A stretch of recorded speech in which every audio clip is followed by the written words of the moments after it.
Rourke didn't fear prison. He feared being irrelevant. That was why Damien Rourke loved rooms full of money. Not because he needed it, but because money revealed who thought they owned the air. Tonight, the air belonged to Gideon Vale. A museum fundraiser, black tie, a string quartet playing softly enough to be ignored, donors smiling like their teeth were investments, security blended into decor, visible only to people trained to notice seams. Rourke moved without seams, clean suit, calm posture, nothing obvious in his hands. He walked like a man with permission, because he had it. Vale didn't like loud guards. Loud guards created stories. Vale preferred quiet professionals who made stories disappear. Rourke was one of them. He stood near a marble column beneath a sculpture frozen mid-flight. He watched the crowd as if it were data, because that's what it was. He didn't drink. He didn't laugh too much. He didn't linger too long. He floated between clusters of donors the way a shadow floats between streetlights. Then he felt the mismatch. A man with a catering badge moved too smoothly, shoes too polished, staff wore comfort. This man wore intention. Rourke didn't turn fast. Fast reactions were signals. Across the room, a woman laughed at a joke that wasn't funny. Donor credentials, perfect access. Mallory Grant.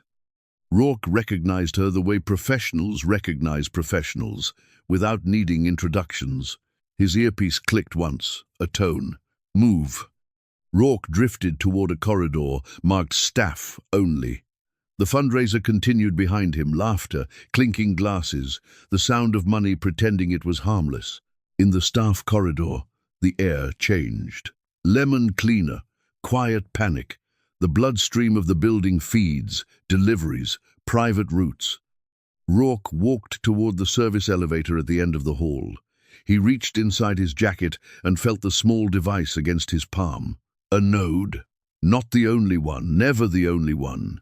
Redundancy was survival. Footsteps came behind him. Not running, not heavy. Measured. Rourke kept walking. He pressed the elevator button. Nothing. A red indicator blinked above the panel. Out of service. Rourke stared for a beat, not surprised, calculating. A failure timed like this wasn't random. It was a door closing in a hallway with no windows. He turned slowly, politely, and saw the catering badge up close. Miles Carter. Quiet federal analyst energy, hands visible, no badge displayed, calm like a trap. Rourke's voice stayed neutral. Are you lost? Miles didn't smile. No, he said. You are. Another figure appeared beside Miles with the posture of a wall. Graham Holt, security that moved like strategy. And then Mallory Grant stepped in, calm as if she owned the corridor. No donor badge now, no visible authority, just presence. Grant spoke his name like a lock turning. Damien Rourke. Rourke didn't flinch. Agent Grant, he said. Grant's tone stayed flat. We need a conversation. Rourke's eyes drifted to the camera in the corner, blinking red. You chose cameras, he said. That suggests you want proof. Miles answered quietly. We want control. Rourke's mouth twitched, almost respect. Smart, he said, but incomplete. Grant's eyes stayed steady. We're not here to arrest you, she said. We're here to remove you from Vale's pocket. Rourke let the word pocket sit in the air. Everyone wants something, he said. What do you want? Grant gave him one word. Nodes. Rourke's face didn't react, but the hallway did.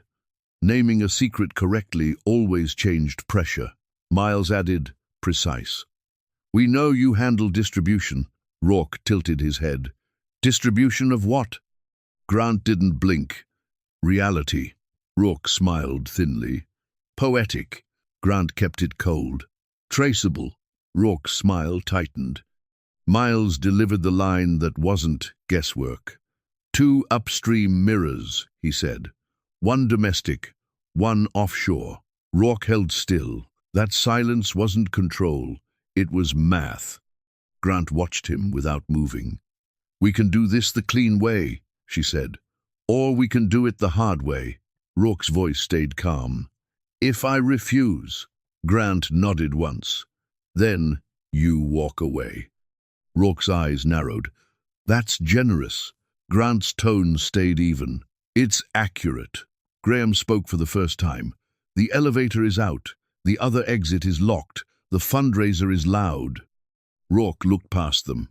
The keypad door at the other end showed a dead light. A funnel. Grant stepped closer. Not aggressive, deliberate. Here's the deal, she said. You give us the mirror structure and the clinic network list. In return, you get something Vale can't give you. Rourke's smile returned, cold. A future? Grant held his gaze. Time. Rourke exhaled slowly. In rooms like this, time was the only thing no billionaire could donate. His earpiece clicked again. This time, a voice came through, calm, practiced. Vale. Damien, Vale said softly. Are you with me? Rourke didn't answer. Vale continued, velvet and lethal. If you're compromised, say nothing. Grant's eyes narrowed. Vale added the knife. If you are safe, say my name. A loyalty test designed to classify. Silence meant compromised. Speech meant loyal. Either way, Vale would act. Grant's voice lowered. Don't answer. Rourke inhaled slowly. Then he murmured, barely audible. No. Not loud enough for the earpiece to register. Loud enough for the choice to become real. Vale paused, then smiled through his voice. I understand, he said. Then we proceed. The line cut. The overhead lights flickered, one signal, not failure. Graham's posture tightened. He's moving. Grant nodded. And now so are we. Rourke's voice stayed calm. There's a second team, he said. Not here to negotiate. Grant didn't flinch. Where? Rourke's eyes flicked to the door they entered through. Behind you. Miles checked access logs on the tablet hidden in the catering case. 2 minutes ago. Staff door. Authorized. Generic credentials. Miles swallowed. They're inside. Rourke nodded. Retrieval, he said. Vale doesn't chase, he collects. Grant's jaw tightened. Then we leave. They moved toward a maintenance stairwell. Grant stopped at the door and listened. Silence above. Soft movement below. Shoes. 2 sets. Waiting. They're under us, she whispered. Rourke nodded. They'll funnel you into a corridor with no cameras, he said. Then they'll force an incident. Grant's eyes hardened. We use cameras, she said. They took an alternate corridor behind an exhibit hall. One camera blinked red above them. Grant stopped beneath it and spoke calmly, loud enough to be captured. Federal escort in progress, she said. Any interference will be recorded. Rourke's jaw tightened at escort. The word made him a category. They reached the delivery dock door. Locked. Rourke swiped his keycard. Denied. Again. Denied. They revoked me, he said quietly. Grant's eyes turned cold. Then you're dead to him. Footsteps behind them grew louder, multiple, close. Grant looked at Miles. Catering case. Miles opened it. Inside wasn't food. A compact device disguised like a power bank and a small jammer. Grant pressed the device to the lock panel. The light blinked amber, then green. The dock door clicked open. Cold air hit them. They stepped outside. From the far side of the dock, a calm voice called, Damien, not Vale. Worse, a man with professional emptiness in his tone. 3 men stood at the entrance, hands empty, confidence weaponized. They didn't need guns displayed. Their certainty was the weapon. The lead man smiled slightly. Mr. Vale wants you back. Rourke's jaw tightened. I'm busy. The smile stayed. This doesn't require your schedule. Grant stepped between them. You're interfering with federal operations. The lead man's eyes flicked to her face. Agent Grant, he said, like he'd practiced. We're not here for you. Grant's tone went colder. "You're here because of me." The man nodded toward Rourke. "We're here because he belongs to a contract." Grant's eyes hardened. "People don't belong to contracts. They do in Vale's world," the man replied. Grant spoke into her mic, loud and clean. "Federal escort. Step back." They didn't. They stepped forward. Graham tensed. Not for a fight, because he knew what Vale wanted. A clean clip. A federal assault story. Grant looked at Rourke. "Now." Rourke moved. Not toward them. Toward a delivery truck, backed into the dock, like a prop waiting for cue. He climbed in. Miles jumped into the passenger seat. Graham pulled open the cargo door and climbed into the back. Grant held the retrieval team's attention one more second, then ran and got in. The engine started immediately. Not luck, preparation. The truck rolled out. A black SUV appeared like a shadow given wheels. Then two more vehicles behind it. A convoy. Grant's voice stayed calm. "They want this off main roads." Rourke's jaw tightened. "They want clean retrieval." Grant pointed toward brighter streets. "We go where cameras are allowed." Rourke didn't argue. He understood cost. They turned onto a main road with streetlights and late-night traffic. The SUV hesitated. It stayed close, but it didn't strike. Public violence created stories. Vale hated stories he didn't control. Graham spoke from the back, controlled. "They'll try to box at the next quiet turn." Grant leaned forward. "Rourke, you know their tactics. They'll push you toward a dead road," Rourke said. "Then stall your ignition. Block. Retrieve." Miles felt ice. "Stall how?" "Small jammer," Rourke said. "Not a movie pulse. A practical one." Grant's eyes hardened. "Then we don't give them a dead road." She pointed. "Precinct." Rourke frowned. "They won't attack a precinct." Grant stayed calm. "They won't if it costs too much." They pulled into a precinct parking lot fast and loud. The black SUV stopped across the street with lights off. The men inside watched. They didn't enter. They didn't rush. They waited, because the precinct was loud. Grant approached an officer, calm, authoritative.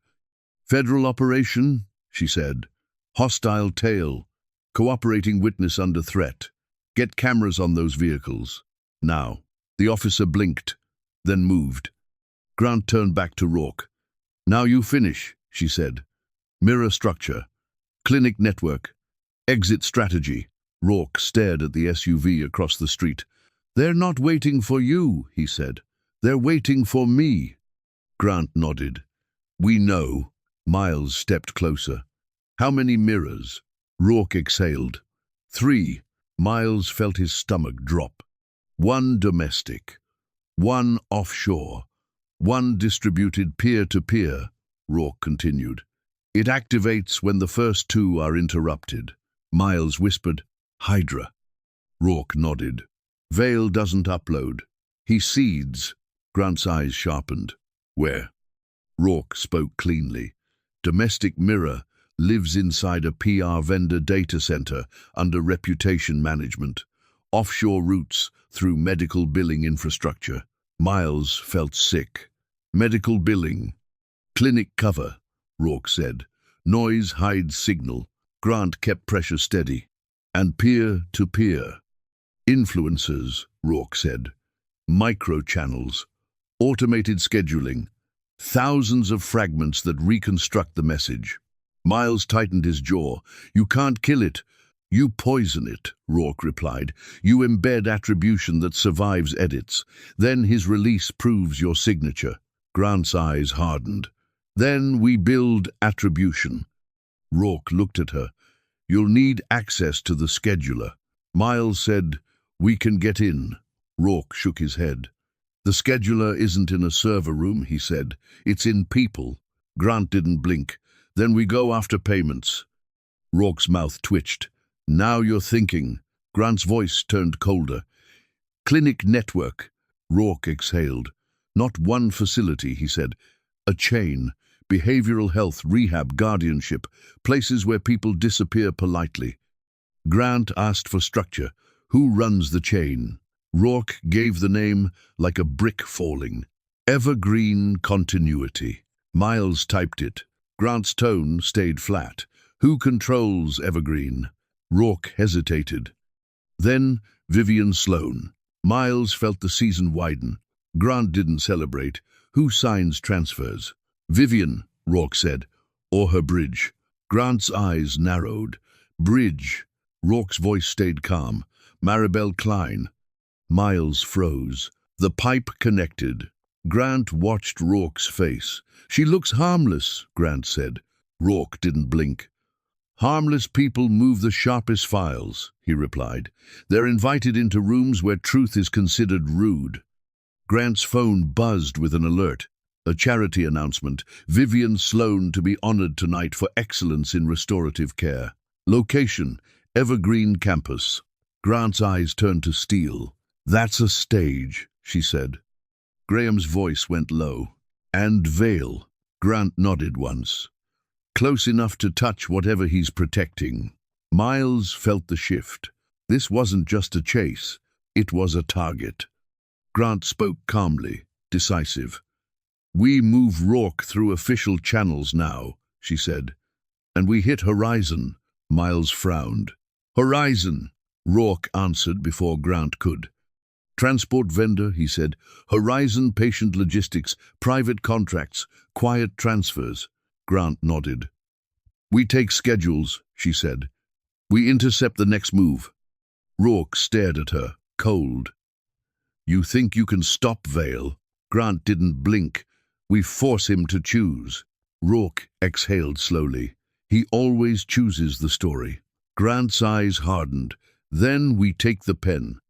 They escorted Rourke inside under lights and cameras, because boring protection was sometimes the strongest protection. As they moved, Rourke's phone buzzed. Unknown number. One line. You were always replaceable. Rourke's jaw tightened, but he didn't react. Grant glanced at it once. Confirmation, Rourke whispered, almost to himself. Vale doesn't get angry, he said. He gets tidy. Back at the facility, Grant sat across from Rourke again, not to punish him, but to extract the missing geometry. Rourke looked tired now, not emotional, worn in the way a man looked when he realized the machine would keep running without him. Grant kept her voice flat. The mirrors, she said. Explain them like I'm your replacement. Rourke exhaled slowly. Domestic mirror is corporate, he said. A PR vendor that sells reputation. Offshore mirror is billing noise, medical invoices, shared infrastructure. And the third mirror is human. Miles frowned. Human, Rourke nodded. Micro-influencers, he said. Automated schedules. Thousands of small accounts. Fragments. If you interrupt the first two, the third makes the message feel organic. Grant's eyes narrowed. So you can't delete it. Rourke's jaw tightened. You can't erase what people think they discovered, he said. You can only change how expensive it is to keep posting. Grant nodded once. Payments, she said. Rourke's mouth twitched. Exactly, he replied. Follow who gets paid to be brave. Grant didn't let him drift. Vivian, she said. Why her? Rourke's eyes stayed calm. She's a permission slip, he said. Her face makes the system look like care. If anyone questions it, they look cruel. Miles felt cold. And Maribel. Rourke answered without hesitation. Bridge, he said. Maribel makes courts sound boring. She routes signatures, approvals, and urgent decisions so nobody notices the pattern. Grant leaned forward. And the retrieval men. Rourke paused. They are not security, he said. They are correction. They show up when the machine needs reality to be tidier.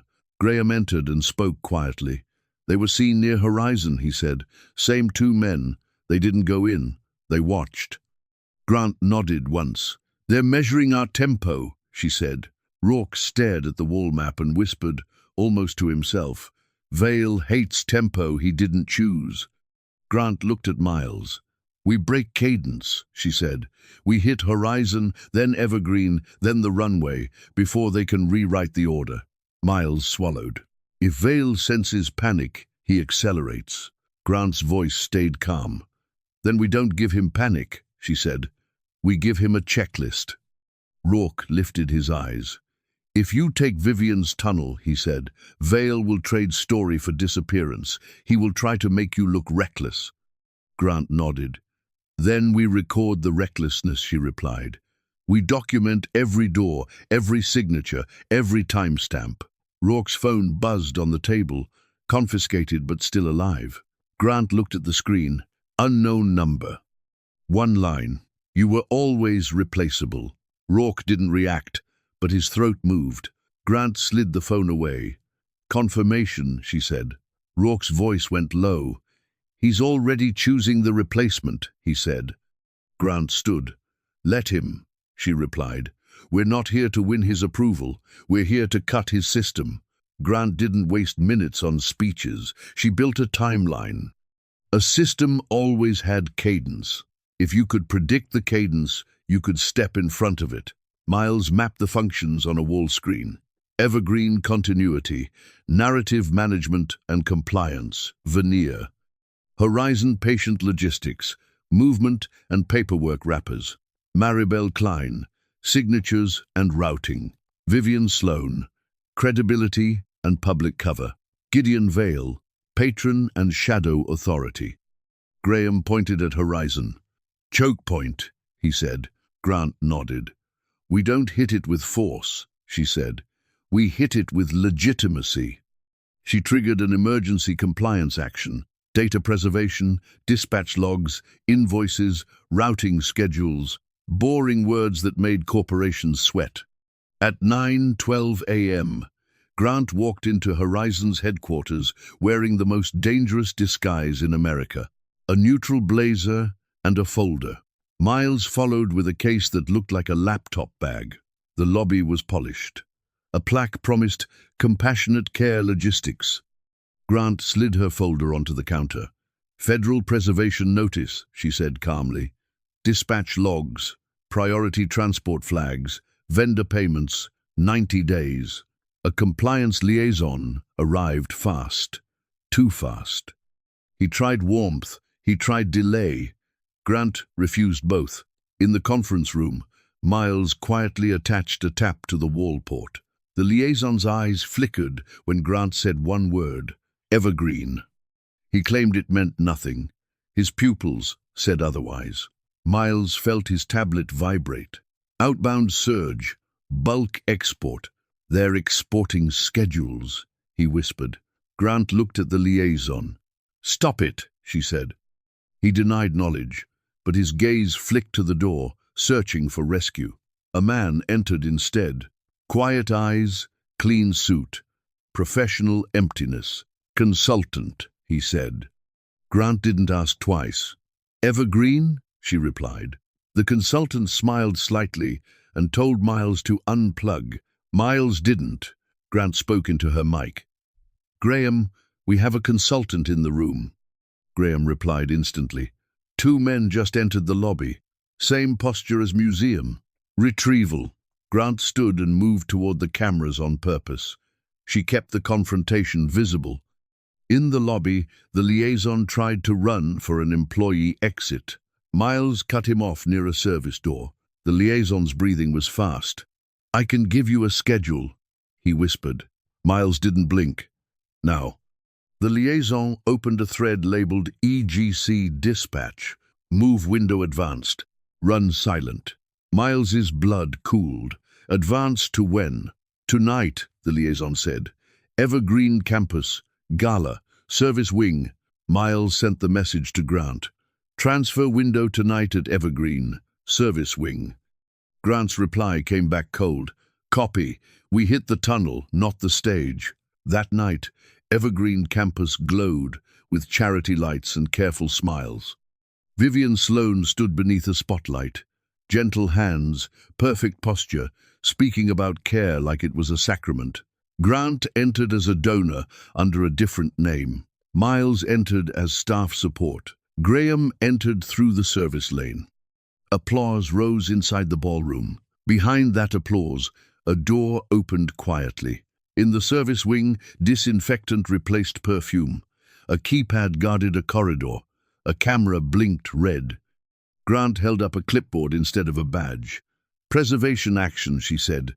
"If you block it, you own the obstruction." The guard hesitated, then stepped aside. Around the corner, a clean van waited. No logos. Two men in scrubs that looked too new. The rear doors opened. A covered gurney rolled toward the ramp. Grant made it official. "Stop," she said, loud enough for cameras. The man in scrubs claimed medical transfer. Grant demanded authorization. He tried to move her into shadow. Grant stayed in the light. Two retrieval men appeared in the corridor like closing doors.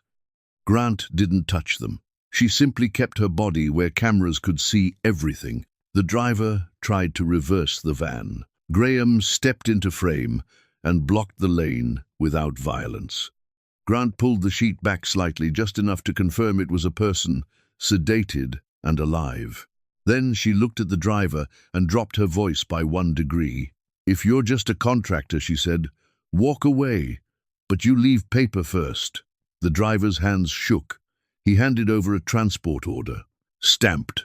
Signed. Maribel Clean. Grant photographed it, then folded it into her folder like a weapon.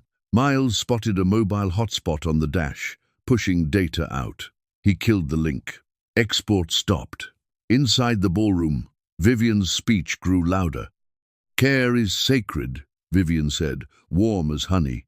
Grant stared at the signature again. A saint on stage. A transfer in the tunnel. Graham leaned close. "They'll reroute." Grant nodded once. "Then we move first." On the transport order, a second code sat beneath the destination. Not another campus. An airfield. Grant's eyes hardened. "Vale is leaving," she said. Graham's voice went to steel. "Runway at dawn." Grant nodded once. "EP-16, she said. "We hit the runway." Miles' phone buzzed. "Unknown number. You stopped one van." "I still have the story?" Grant stared at the message. Because now she understood the real weapon. Not the van. Belief. She turned back toward the ballroom with a calm face and a folder full of proof. 6 hours to dawn. 6 hours before the system tried to disappear behind a jet's roar. Before they moved on Evergreen, Grant wrote 3 rules on a whiteboard. No hero moves. No private corridors. No words that can be edited into guilt. Graham added a 4th without looking up. No improvisation. Grant nodded. "Improvisation is how Vale wins," she said. Miles prepared 2 parallel records. A public record. Bodycam clips, hallway footage, signed preservation notices. A private record. Mirrored copies of everything they captured, stored in 2 separate vaults. Because if the system survived on redundancy, so would they. As dusk fell, Grant received one more ping from the horizon capture. A destination string tied to the earlier export. Evergreen Continuity Communications Release Queue. Miles stared at it. "They're staging a narrative drop," he said. Grant's eyes hardened. "They always are," she replied. "Tonight we stop the tunnel, and tomorrow we stop the release." Graham checked his watch. 6 hours to dawn, he said. Grant looked at the map again and felt the next chapter take shape. Evergreen was the cover. Horizon was the engine. The runway was the exit. And the story was the weapon. Miles's phone buzzed once more. "Unknown number. Bring the folder. Bring the proof. Bring your confidence." Grant didn't reply. She simply closed the phone, closed the folder, and spoke one last sentence before they moved. "Dawn decides who disappears," she said, "and who gets documented forever." At Evergreen, the ballroom lights dimmed for Vivian's award. The applause rose again, clean and obedient. Grant watched from the threshold of the service corridor, hearing the crowd celebrate a woman they believed was safe. Vivian accepted the award with a soft smile and a calm voice. She thanked donors, she thanked staff, she thanked the unseen people who protect dignity. Grant heard the phrase and felt the cruelty underneath. Unseen people, the same phrase Vale had used, the same shield. Miles whispered in her earpiece. Service wing is active, he said. Van is prepped. Hotspot is live. Grant replied softly. Hold until I say, she said. We move on documentation, not instinct. Graham's voice came next. Retrieval men are watching the corridor, he said. They want us to step into shadow. Grant stayed in the light. She waited until Vivian's applause peaked, until the cameras were most awake. Then she moved. And the moment the tunnel opened, Grant was ready to close it in full view. EP-16 was already breathing. Not with noise, with proof. At dawn, now, go.